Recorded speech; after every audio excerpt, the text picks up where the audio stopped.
ئاشتی پەروەردگارتان لەبێ خۆشەویستان. لە وانەی یەکەم لە دەرسی SQL سێرڤەر دێمە خزمەتتان.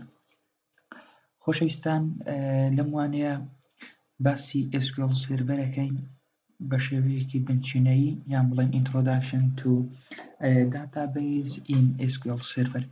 باسی ئینترۆداکشنێکەکەین لەسەر SQL Server. SQL Server چیە؟ داتابیس چیە؟ SQL چیە؟ بۆچی بەکاردێ؟ کۆماندەکانی SQL چین؟ لەم دەرسە باسییانەکەین.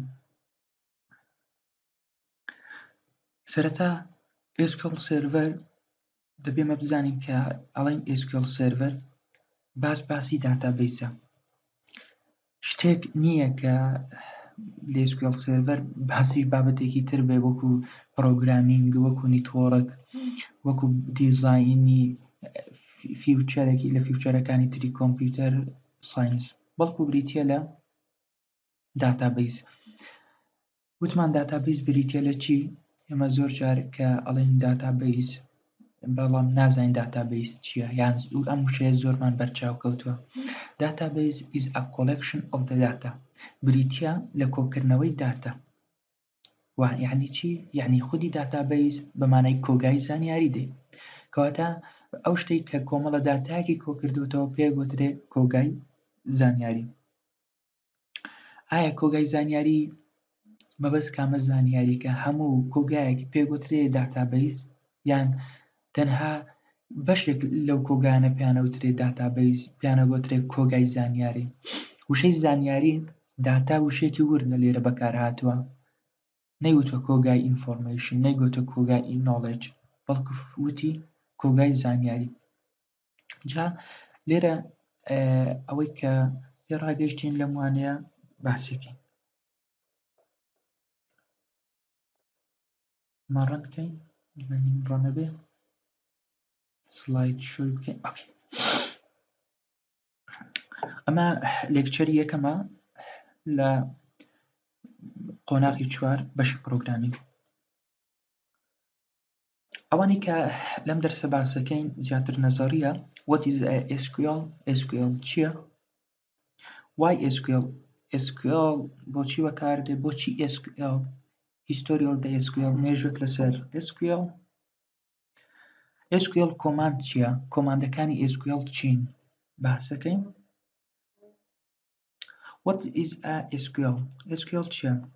SQL is a سیرکەن بەڕێزان. SQL کورتراوەی چییە؟ Structure Query Language.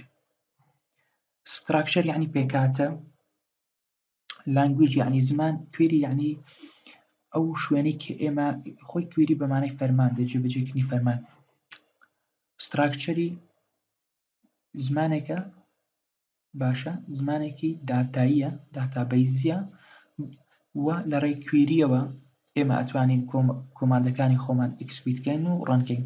Which is a computer language، زمانێکی کۆمپیوتەرە. For بۆچی بەکاردێ؟ Storing خەزمکردن،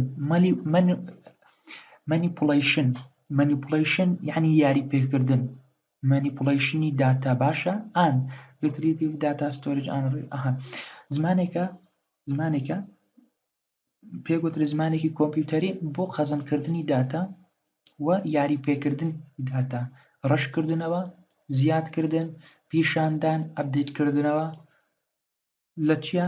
لە داتابیزە. یعنی تۆ داتایەکت خەزم کردووە لە داتابیزە، لەڕێی چی؟ لەڕێی کۆمپیوتەر لانگویجێکەوە کە پێگوترێ SQL Server. بۆچی بەکاردێ؟ بۆ ستۆرینگ یعنی خەزمکردن. SQL is the standard language of the SQL Server ستانداردەکی لانگویجی داتابیزیە، سیستەمی داتابیزەکانە. گشت داتابیزەکان ئەو داتابیز مانجمنت سیستەمانە زمانەکەیان چیە؟ زمانەکەیان SQL-ە، وەکو ئەم زمانانەی ئێستا باسیکەین. MySQL، Microsoft Access، Oracle، Sybase، Postgres and SQL Server و زۆرێکی تریشکە لێرە بەس نەکراون، بەنمونە ئەمانی هێناوە. Use SQL as standard database language. ستانداردی زمانەوانی داتابیس چییە؟ ئەڵێن SQL ینی ئەم خاڵە کەمێ ئەگەر بە دیقەت بین لەم خاڵە ئەمە زۆر گرنگە کەواتە ستانداردی هەموو زمانە داتابیزەکان چییە SQL کەواتە ئەمە شتێک ناخوێنین کە جارێ تایبەت بێت بم SQL سێرڤەر جارێ ئێمە باسی SQL دەکەین بە هەیکەلە گشتەکەی Okay. Why SQL? SQL بۆچی؟ SQL can retrieve data from a database. SQL can insert record in database. SQL can update record in data. SQL can delete. What SQL چییە؟ یان بڵێن SQL کۆماندەکانی چین لێرە باسی کردو SQL بەکاردێت لە بۆ گەڕاندنەوەی داتا لە بۆ خەزنکردنی داتا لە بۆ ئەپدەیتکردنەوەی داتا لە بۆ دیلیتکردنی داتا SQL بەکاردێت لە بۆ دروستکردنی داتابیزێکی نوێ لە بۆ دروستکردنی تەیبڵێکی نوێ لە بۆ دروستکردنی بۆ نمونە ئەوەی کۆگایەکی نوێ لە بۆ خەزنکردنی داتاکان create view in a data بەکاردێت بۆ پیشاندانی داتابیز و SQL can set a permission and table ئەتوانی permission بە table بدەیت and produce and view ئەتوانی دەسەڵات و ڕوود بە table بدەیت یان بە یوزەر بدەیت ئەتوانین وا بڵێین لە ڕێگای داتابیز پێگوترێکی پێگوترێ SQL کاتە SQL لە چەند خاڵێک پێک دێت لە گەڕاندنەوەی داتا لە خەزنکردنی داتا لە ڕەشکردنەوەی داتا لە دروستکردنی داتابیز لە دروستکردنی تەیبڵ ئەمانە هەموو پێکەوە پێگوترێکی پێگوترێ کۆماندە سەرەکیەکانی کارکردنی SQL کاتە SQL ئەم هەندەخان ئیشەکە ئیشی زۆر نییە History of the SQL لە ساڵی 1974 structure query languageەکەی ئەپڕێچ کرا ئەپەرت کرا و لە ساڵی 1970 بەرەو پێش بردرا و باسی مێژوویەکە کە بۆ ئێمە گرنگە ئەم مێژووە کۆماندەکانی SQL ئێمە دوێنێ کەمێک باسمان کرد چۆن داتابیز دروست دەکرێت ئەمان بۆ کرییت داتابیز ناوی داتابیزەکە چۆن بتوانین داتابیزەکە بەکاربێن ئەمان وتی یوز ناوی داتابیزەکە ویسمان تەیبڵێک دروستکە ئەمان نووسی کرییت تەیبڵ ناوی تەیبڵەکە کەوانە ئەمان کردو بۆ منە چەند کۆڵۆمی هەیە هەموو کۆڵمەکانمان نووسی بۆ منە ئینتیجەر ئەوە ID ئینتیجەرە یوزەر ڤارچارە پاسوۆرد ڤارچارە ئیمێل ڤارچارە ستیج بۆ منە ئینتیجەرە فۆن بۆ منە ئینتیجەرە ئەدرێس بۆ منە تێکستە بەدی بۆ منە تێکستە ئەمانە دوێنێ خوێندمان چۆنیەتی دروستکردنی تەیبڵ بەڵام لێرە بەحسی کۆی گشتی کۆماندەکانی SQLەکەن بریتین لە چی کۆماندەکانی SQL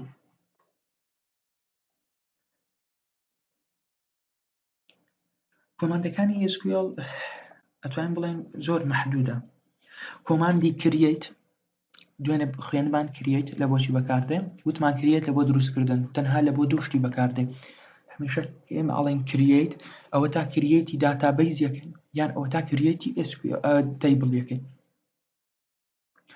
دووەم دانا کە ئەی خوێنی کە خوێندمان دوێنێ ئەوش سەڵێکت بوو وتمان بۆ منە سەڵێکت ئەستێرە فڕۆم ناوی تەیبڵەکەی ڕجستەر هەرستا چیە کرد هەر تەیبڵی ڕجستەری پیشانە داین هەرچی لەناو ئەو تەیبڵا بوو پیشانی ئێمەدا یعنی سەڵێکت بریتیە لە پیشاندانی تەیبڵ باشە کۆماندی خۆی سەڵێکت بە کوردیەکەی بە مانای دەستنیشانکردن دێ بتەوێت تەیبڵێک دەستنیشانکەی داتاکانی پیشان بدەیت یان بە عەرەبی پێگوترێت تەحدیدکردن کە تەحدید یعنی سنووردارکردن یان بڵێن سەڵێکتکردن بۆ ئەمانە ئینسێرت یعنی زیادکردنی داتا تا ئێستا ئێمە ئیشمان لەسەر دروستکردنی داتابیز و تەیبڵ کردووە کۆماندی سێم کە دەینە سەری ئیشی لەسەرکەم بریتە لە زیادکردنی داتا لە بۆ ناو داتابیز ئەویش کۆماندی ئینسێرت ئینتو ناوی تەیبڵەکە دوایە ڤالیوەکانی تەیبڵەکەمان دوای ئەوە کۆڵەمەکانی تەبڵەجا ڤالیوەکانمان پێەیە ئەمە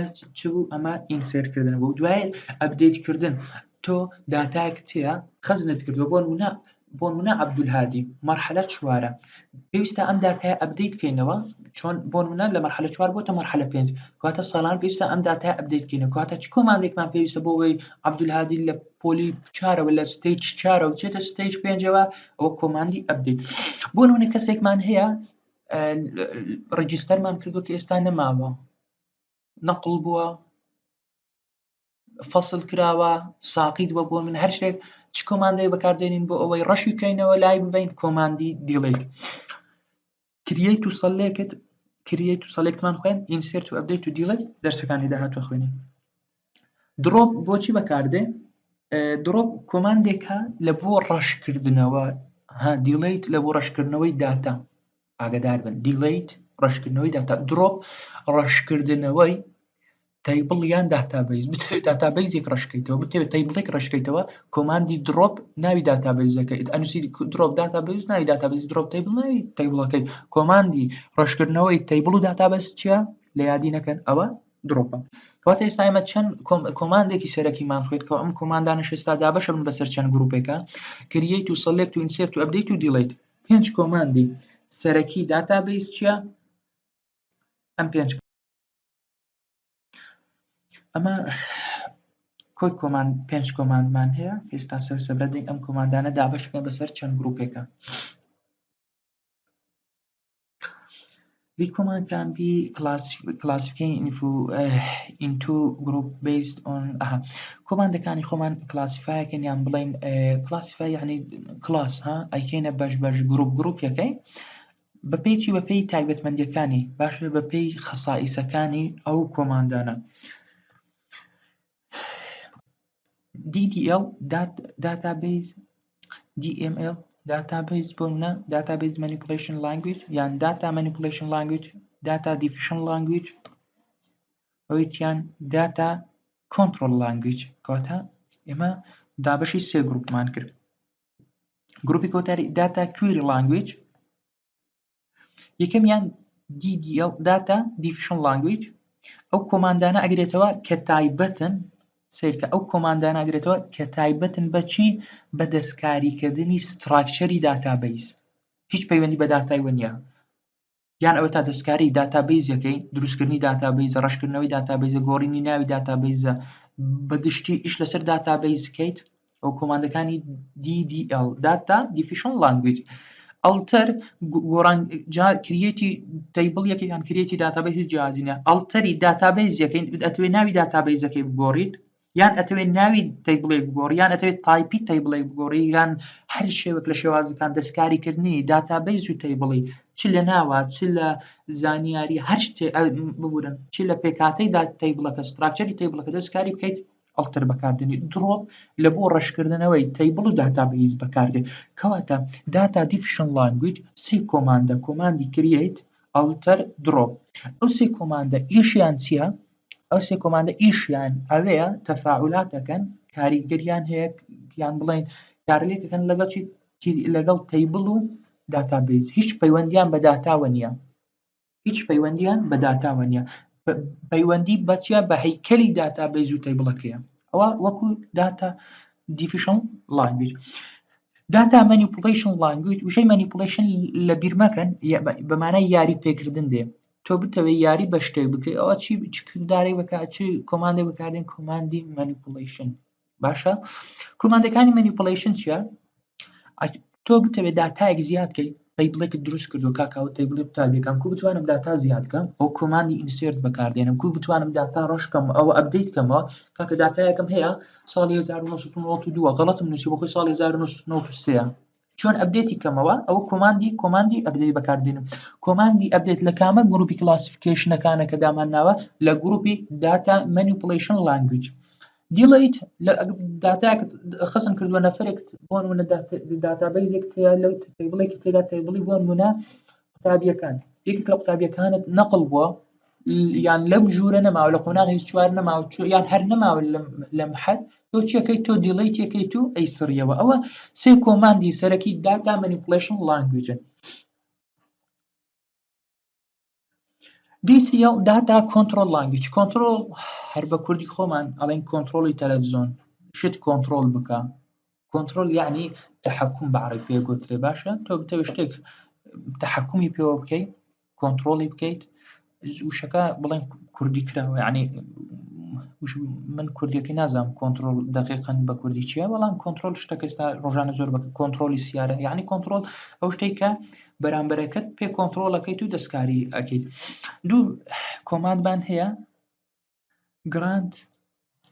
گرانتمان هەیە لە بۆ پێرمیشنی یوزەر، بتەوێت یوزەرێک هەیە یەک دوو دەسەڵاتی بدەیتێ.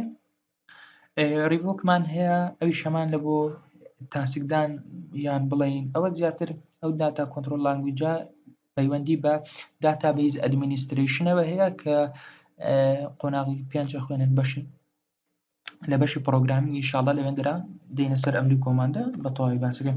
یەک کۆماندمان هەیە داتا کویری لانگویج.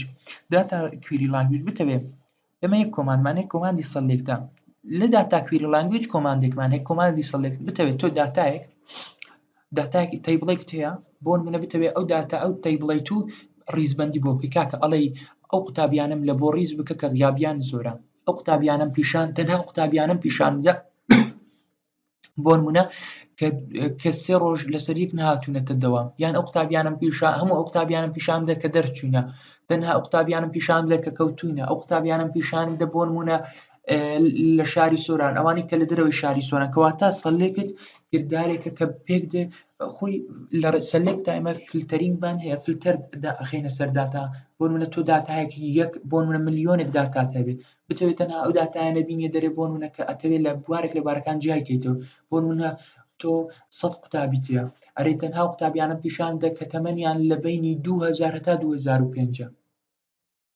تەنها قوتابیانەمان پیشان بدە کە ڕەگەزی مەیە تەنها ڕەگەزی نێرە ئەو قوتابیانەمان پیشان بدە بۆ نمونە ئەوانەی کە 2 ساڵ ساقیت بوون ئەم فلتەرینگ و ئەم پێرمیشندانە یان بڵێن ئەم مەرجدانانە لە بۆ پیشاندان هەمووی پێگوترێت داتا کویری لانگویج کە ئینشاڵڵا ئێمە بە تەفاسیل لەم کۆماندە ئەوە سین و قسەی لەسەرەکە ئینشاڵڵا لە داهاتوو ئەوە ئێگزامپلێکە لەسەر تەیبڵ کۆمەڵە تەیبڵێکی ئەمە تەیبڵێکی دروست کردووە بۆ منە پرۆداکت بەرهەم ئۆردەر داواکردن ئیمپلۆی کارمەند کۆستۆمەر کڕیار بۆ نمونە لێرە ئۆردەر دیتێڵ و داتابێزێکی دروست کردووە کە ئەو داتابێزێک کە لێرە هەمانە ئەوە داتابێزێکە بۆ شوێنێک یان بڵێن بۆ شەریکەیەک دروست کراوە لێرانە یان بۆ شوێنێکی بچووک ئەوە هەیکەلی داتابێزەکە بۆ نمونەوە کۆڵۆمەکانن ئەمانە ئەمەی بەرامبەر تایپی کۆڵۆمەکانە ئینتیجەرە بۆ نمونە ئینتە دیسیمەڵە ناڤارچارە بەخۆی ڤارچارمانی ناڤارچار هیچ فەرقیشیان نیە شتێکی وای فەرق نییە ئۆردەر ئینتیجەرە ئەمانە بەو شێوە داتا ئینشاڵڵا من فێرتانە بێزێکی گەورە دروست بکەین ئاسانترین دەرس کە هەیە لە کۆمپیوتەر ساینسا داتابێزە خۆشترین دەرسیشە کە ئیشی لەسەر بکەیت و باشترینیشە لە کوردستان و نەک لە کوردستان لە هەموو دنیا داتابێز یەکێکە لەو اختصاسانەی کە باشترینن یعنی داتابێز لە هەموو دنیای زۆرترین ئیشی پێکرێ و زۆرترین ڕەواج هەیە بەتایبەت لە بازاڕی کارە ئەوانەی کە ئەیانەوێ شوێنیان هەبێ جێپەنجەیان هەبێ ئیشی خۆیان هەبێ لە بازاڕە یەکێک لەوانە چیە داتابێزە تۆ کە توانیت داتابێز دروست بکەیت و توانیت سەپۆرتی داتابێز بکەیت و توانیت بە شێوەیەکی گشتی دیزاینی داتابێز بکەیت ئەوە تۆ یەکێکی لەوانەی کە لەم کوردستانە کە خۆتان نەزانستانێک کە هەلیکار زۆر کەمە تۆ یەکێک لەوانەیە کە هەلیکاری 100% هەیە و ئیشکردن لەسەر داتابێز لە بواری کۆمپیوتەر ئەگەر کەسێک بێ لە بواری کۆمپیوتەر بەرە بەخۆ بدە و زۆر ماندی نەبێ و هیلاک نەبێ داتابێز یەکێک لەوانەیە کە لە ئاسانترینانە چونکە بەشەکانی ترمان هەیە هەمووی قورسە هەمووی کۆدینگە هەمووی زەحمەتە تا تۆ شتێک فێرە بیت شوێنی خۆت بکەیتەوە لە بازاڕە کاتێکی زۆریە بەڵام داتابێز زۆر خێرایە تۆ ئەتوانی بە ماوەی 2 مانگ 3 مانگ خۆت فێری داتابێز بکەیت بە کاملی و ئەتوانی پرۆژەی زۆر باشی بکەیت و شوێنی خۆت بکەیتەوە لە بازار لەم وانەیە کە باسی داتابێز بوو ئەمە بەگشتی کە ئێمە هەر قسەمان لەسەر داتابێز کە SQL کرد لەم وانەیە زۆر بە جوانی بە ورتری بە بڵێن ئەتوانین بڵێن بە شێوەیەکی ئەکادمی باسمان کرد دێنە سەر تێست ئەو پرسیارانە هەر کەسە و لای خۆی وەڵامەکەی لە بۆم بنێرێ What does SQL stand for? ستانداردی SQL چیە؟ Structured Query Language, Structured Question Language, Storage Question Language.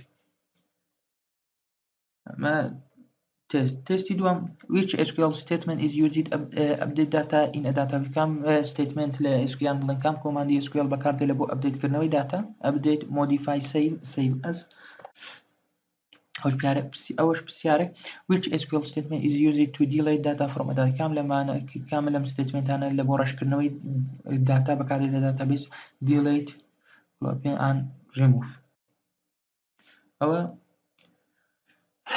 محازەرە یەکەم بوو لە محازەرەیە سێ پرسیاری تێدا بوون ئەوە لەگەڵ 4 گروپ کۆماندەکان و هەموو کۆماندەکانی SQL وتمان 5 کۆماندە و دابەشە بن بەسەر 4 گروپە. گروپی گوتمان DDL Data Diffusion Language، DML Data Manipulation Language، DCL Data Control Language لەگەڵ DQL Data Query Language. وتمان بەخێرایی دووبارە ئەیکەن وتمان هەریەکە لەمانە کۆمەڵە کۆماندێکە Data Diffusion Language تایبەتە بە ستراکچەری داتابیز و تیبل. Data Manipulation Language تایبەتە بە داتا و ڕیکۆردکردن یعنی خەزمکردنی داتا. DCL Data Control Language تایبەتە بە کۆنتڕۆڵکردنی یوزەرەکان و پێرمیشن و ڕوڵ و ئەمانە کە بابەتەکە لە قۆناغی پێنج ئینشاڵڵا بە تەفاسیل ئەیخوێنن و لەگەڵ Data Query Language کە ئەساسیترین شتێک ئێمە ئەتوانین ئیشی لەگەڵ بکەین. هەر داتابیزی کە دروست دەکرێت زۆر ئاسان دروست دەکرێت، ینی کێشەمان لە دروستکردن، بەڵام Data Query Languageەکەی زۆر ئەساسە. ئێمە هەر شتێک کە گەورەترین داتابیز دەبێت ئەگەڵ تۆ شارەزای Data Query Language نەبیستی سوودێکی نەکاتە. Data Query Language ئەساسیترین بەشی داتابیزە، ئەویش پیشاندانی داتایە کە پێگوترێ یوزەر view user، پیشاندانی یوزەر ئەو داتای کە چۆن یوزەر بتوانێت بیبینە و سەیری بکە و مامەڵەی لەگەڵ کاویان Data Query Language. لەم وانەیە دێنە کۆتایی کە وانەی یەکەم بوو لە دەرسی SQL کە ئەتوانین بڵێن مقدماتێک بوو لە بۆ هەموو دەرسێکی داتابیز، تەنها SQLیش نا، هەموو دەرسێکی داتابیز. و چکە SQL سێرڤەر ئەمە کۆماندەکانێتی و لە MySQL هەمان ئەم کۆماندانە و لە بۆ نمونە هەر داتابیزێکی ترا هەمان ئەم کۆماندانە، بەڵام چیە کەمێک سنتاکسەکەی جیاوازە. لە کاتی نووسینە ستێتمنتی لە SQL سێرڤەر جیاوازە لە MySQL و کەسێک کە بێ ئیش لەسەر بکە ئەتوانێت لە مەسود ببینێ و ستێتمنتەکانی تر لە سەرچاوە و شوێنی تر وەربگرێت. لەم دەرسە کە وانەی یەکەم بوو لە دەرسی SQL سێرڤەر قۆناغی چوارەم دێنە کۆتایی. تا وانەیەکی تر بەخواتان ئەسپێرم، هەر شاد و بەختەوەر بن.